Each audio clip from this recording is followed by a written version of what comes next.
Discuss করবো। দেখো এটার নাম দিচ্ছি উইকলি টেস্ট 5 ক্লাস 8। এটা হচ্ছে কত নম্বর লেসন, ইউনিট 2 লেসন 5। এটা হচ্ছে কবিতা, তাহলে কবিতা থেকে আমাদের প্রশ্ন হতে পারে, তাই না? কবিতা হচ্ছে আ লিটল প্লান্ট। প্লান্ট মানে কি? চারা গাছ, তাই না? চারা গাছটা আগে বীজ থাকে, তাই না? বীজের মধ্যে যখন পানি হয়, মাটি হয়, ঠিক আছে, তখন আস্তে আস্তে এখান থেকে সে প্লান্ট বের হয়, যেটাকে আমরা অঙ্কুরোদ্গম বলি, ঠিক আছে। তারপর কবিতাটা পড়ি, বলছে কি a little plant in the heart of a seed. In the heart of a seed মানে কি? বীজের আবার হার্ট আছে, মানে মাঝখানে, অর্থাৎ বীজের মাঝখানে কি হচ্ছে? Buried deep, so deep at dear little plant, অর্থাৎ বীজের ঠিক মাঝখানে ছোট্ট একটা গাছ শুয়ে আছে, তাকে এখন কেউ জাগাবে। এটা একবার দেখি আমরা। লে ফার্স্ট এস্তি, ফার্স্ট এস্তি মানে খুব বিভোর ঘুমে আছে। কল্পনা করো ছোট্ট একটা বাচ্চা যখন তার সদ্য জন্ম হয়, হ্যাঁ, তখন সে কীভাবে ঘুমায় দেখবা, খালি ঘুমায়, সারাদিন ঘুমায়। তাহলে গাছটা কিন্তু ঠিক ছোট্ট বাচ্চাটার মতো, মায়ের পেটে, যেমন মায়ের পেটে বাচ্চারা কী করে ঘুমায় সাধারণত। যখন দুনিয়াতে আসে আমরা দেখি, আমরা সবাই আদর শুরু করে সারাক্ষণ কী করে দেখো ঘুমায়, 18 ঘন্টায় ঘুমায়, 20 ঘন্টায় ঘুমায়। তো এই অবস্থায় 20টা কথা বলতেছে। লে ফার্স্ট অ্যাসলিপ ওয়েক, দেখো ইনভার্টার কমা দিছে, তাই না? তার মানে কেউ একজন কথাটা বলতেছে, খেয়াল করো, ইনভার্টার কমা আছে। ওয়েক, আমরা রেশন করতে গিয়ে দেখছি ইনভার্টার কমা কী জিনিস। তাহলে ওয়েক সেড দ্য ভয়েস, কোন একটা ভয়েস, আসলে এটা বৃষ্টির কথা বলতেছে। সেড দ্য ভয়েস, উঠো, of the rain drops bright. তো রেইন ড্রপ মানে বৃষ্টির ফোঁটা বলতেছে, এই তুমি উঠো। দ্য লিটল প্লান্ট হার্ড, ওই পিচিটা আবার শুনছে, মানে ওই ছোটো গাছ অঙ্কুরোদ্গমটা শুনছে। Heard and rose to see, সে উঠে পিট পিট করে চোখ করে, পিচি কল্পনা করো, পিচি দেখার জন্ম হয়েছে, তুমি ডাকছো, গুদাম আসো, হ্যাঁ ওট ওট, নানা দাদিরা কী করে করে না, তখন চোখ খুলে খুলে দেখে, চোখ বাইকের বাইকে খুলে দেখে কী হয়েছে। অনুরূপভাবে যখন ওই বৃষ্টি ফোঁটা বলতেছে, তাহলে কী হয়েছে এখানে? পিছিয়ে করলো কি? দ্য লিটল প্লান্ট হার্ড, এটা শুনলো, অ্যান্ড রোজ টু সি, চোখ বাইক করে আসে, উঠে দেখতেছে, what the wonderful outside world might be. আল্লাহ, পৃথিবী তো সুন্দর। এই হচ্ছে কবিতা। এখন প্রশ্ন করতেছে, আমাদের এমসিকিউ 10টা প্রশ্ন আছে, এমসিকিউ আমি পরীক্ষা নিয়ে দেখলাম সবাই পারি না, তাই না? এটা আমার চিন্তা না, কিন্তু এই যে শর্ট প্রশ্ন, 5টা প্রশ্ন থাকে, প্রতিটি 2 করে মার্কস। তাহলে প্রতিটা সঠিক আনসার জন্য 2 2 পাবা। যদি বানানটা ইত্যাদি ভুল করো, তোমাদেরকে নাম্বার কিন্তু ভয়ঙ্করভাবে কমাই দিবে। Where is the little plant sleeping, আমরা এখান থেকে দেখি তো, আমরা তো মুখস্থ করছি অন্য কিছু। Where was is the little plant sleeping, সেটা কী বলতো? আচ্ছা, আমরা দেখি কবিতার লাইনটা পড়তে লাগছে, in the heart of a seed buried deep, so deep a little plant লে ফার্স্ট অ্যাসলিপ। এই যে লে ফার্স্ট অ্যাসলিপ মানে ঘুমায় আছে, আমরা বুঝতে পারলাম সে কোথায় ঘুমাইছে, হ্যাঁ, in the heart of a seed. এটা আমাদের অ্যান্সার, কিন্তু আমরা প্রশ্ন থেকে যাব। প্রশ্ন থেকে কীভাবে যায়? যেমন where is the little plant sleeping, আমরা যাবো এখান থেকে, দ্য লিটল প্লান্ট এখান থেকে নিব, তাই না? এটা কোন টেন্স আছে দেখো তো, প্রেজেন্ট টেন্স, দেখছো তো? তোমাকে এই যে প্রশ্নটা যে টেন্সে করা হয় সাধারণত ওই টেন্সে উত্তর করতে হয়। তাহলে কী হচ্ছে? দ্য লিটল প্লান্ট ইজ, তাহলে কোথায় এখন তোরা যাবো? ইজ স্লিপিং, কী হবে? ইজ স্লিপিং কোথায়? এই দেখো এই লাইন থেকে, in the heart of a seed. Perfect answer হয়ে গেছে, 2 2। কথা বোঝা গেছে? তুমি শুধু লিখতে পারতা in the heart of seed, in the heart of a seed, এটাও অ্যান্সার। কিন্তু 2 2 আমাদের না দিলে কিছু করার নাই আমাদের স্কুল টিচাররা, ঠিক আছে? ইন্ট্রোডাকশন লেভেলে হয়তো দিয়ে দিতে পারে, I don't know, but perfect answer হচ্ছে এটা, প্রশ্ন থেকে যাবো, অর্থাৎ the little plant is sleeping. অনেকে শুধু ইজ বাদ দিয়ে দেয়, খালি স্লিপিং দিয়ে দেয়। The little plant is sleeping, এখান থেকে দিয়ে দিলাম in the heart of a seed. পরবর্তী প্রশ্ন হচ্ছে 2, who spoke to the little plant. আচ্ছা, কেউ না কেউ তার সাথে কথা বলছে, আমরা দেখতে পাচ্ছি না এখানে কবিতার দিকে তাকে দেখা গেলে, এই দেখো ওয়েক, মানে এই কথাটা কেউ না কেউ বলছে, দেখাচ্ছে। Said the voice of the rain drops, হ্যাঁ, রেইন ড্রপ মানে বৃষ্টির ফোঁটাগুলো এই কথাগুলো বলছে। তাহলে প্রশ্নটা কিসের উপর করলো? আমরা প্রশ্ন করি who spoke to the little plant, তাহলে আমাদেরকে হু দিয়ে প্রশ্ন করলে এটা সরাসরি সাবজেক্টটাকে নিয়ে আসতে হয়।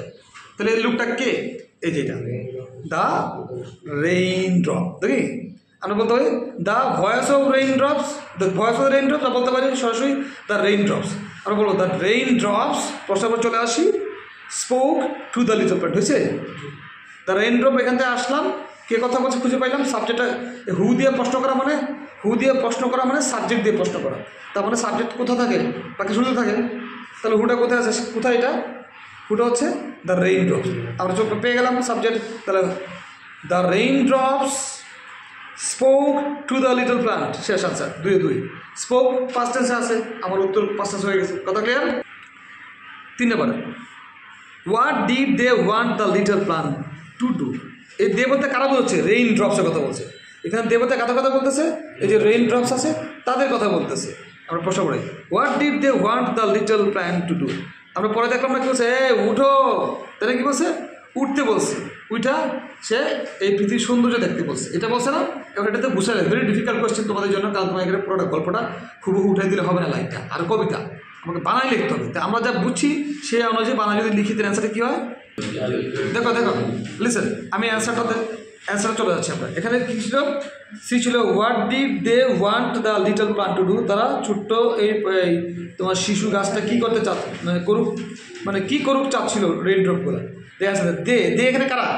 The rain drops. তুই যদি বল সরাসরি রেইন ড্রপস, এটা সুন্দর হয় বেশি। দে দিয়ে ব্রেকারে যদি লেখো দ্য রেইন ড্রপস, আরও স্মার্ট হবে। তো কী হবে? They wanted. কেন ওয়ান্টেড হইলো? দেখো প্রশ্নটা কিন্তু করা আছে কি ডিড দিয়ে, খেয়াল করছো? সি এর প্রশ্নটা হোয়াট ডিড দিয়ে আছে, তার মানে আমি অবশ্যই শুধু মানে ওয়ান্ট দিলে হবে না, ওয়ান্টেড দিতে হবে। তাহলে দে ব্রেকারে দিতে পারো the rain drops. They wanted the little plant to wake up and rise. দেখো কবিতাতে কিন্তু রোজ আছে, কবিতাতে কি আছে? রোজ আছে। তার মানে তুমি যদি এখানে কী করছো, টু আছে, টু এর পরে ভার্ব কী থাকে? বেস ফর্ম থাকে, আমরা জানি না। এই দেখো they wanted the rain plant to wake, ঠিক আছে? হ্যাঁ, ওয়েক তো এখানে দেয় আছে ইম্পারেটিভ হওয়ার কারণে। আপ অ্যান্ড রাইজ, এখানে কিন্তু রোজ দেওয়া যাবে না, কারণ যেহেতু তুমি টু দিয়ে আসছো, তার মানে এটা টু রাইজ। টু এখানে সরাসরি দিতে পারো, না দিলে সমস্যা নেই। To rise to C the outside world. কথা বোঝা গেছে? ওকে, ডি কী করছে? What to things do plants need in order to grow? অর্থাৎ বেড়ে ওঠার জন্য একটা গাছের কী দরকার? এই কবিতাকে কিছু স্পষ্ট করে বলে নেই, কিন্তু আমরা কথা মানে কবিতা পরে বুঝতে পারলাম রেইন ড্রপ কি, তাহলে পানি, তাই না? তারপর সে কী দেখছে? ওইটা কি ওয়ান্ডারফুল আউটসাইড ওয়ার্ল্ড দেখছে। আউটসাইড ওয়ার্ল্ড কি আলোকিত না, লাইট না, আর সানলাইট বলতে পারে। তার মানে বোঝা গেল কি এর ডি এর উত্তরটা আমরা বলতে, what to things do plants need in order to grow, মানে গাছগাছরা বেঁচে থাকার জন্য বা বড় হওয়ার জন্য কী দরকার? পানি আর আলো। আমরা সরাসরি কথা বলতে পারি। ঠিক, আমরা এখানে অ্যান্সার কী লিখছি? এটা ডিতে অ্যান্সার লিখছে what to things plants need rain and outside world.